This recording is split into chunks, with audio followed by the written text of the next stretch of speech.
এবং ডক্টর ইউনূসকেও আমরা বলতে চাই যে বাংলাদেশের জনগণ আপনাকে প্রধান উপদেষ্টা বানাইছে এই জনগণের স্বাধীনতা সার্বভৌমত্বকে টিকিয়ে রাখার জন্য। জানাজার মাঠে আপনি বলেছেন যে আপনি শরীফ ওসমান হাদিকে ধারণ করেন, কিন্তু একবারের জন্য আপনি জানাজার ময়দানে বলেন নাই যে খুনের বিচারের ব্যাপারে আপনি কি করবেন। মানে এই যে এত বড় একটা হত্যাকাণ্ড হইল, এর বিচারের জন্য আপনি কি কি পদক্ষেপ নেবেন সেইটা আপনার মুখ থেকে আমরা শুনতে পারি নাই। মানে আপনার যে অসহায়ত্ব সেইটা আমরা দেখতে পাইছি। আপনি আসলে কিসের কারণে অসহায় সেইটা আমরা জানতে চাই। আপনাকে কে অসহায় করে তুললো এইটা আমাদের কাছে আপনার জানাইতে হবে। মানে এইটা না জানাইয়া তড়িগড়ি করে নির্বাচন দিয়ে এরপর আপনি চলে যাবেন, এইটা হবে না।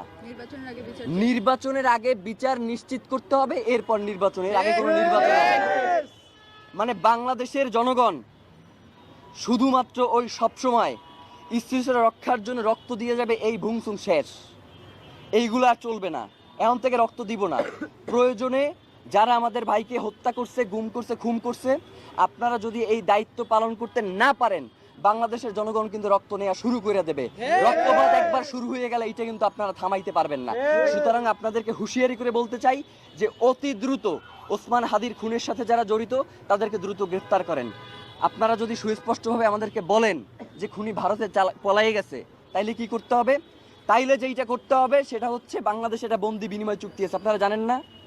এই যে উলফা নেতাদেরকে যে বন্দি বিনিময় চুক্তির মাধ্যমে ভারতে পাঠানো হয়েছে, আপনারা দেখেন নাই?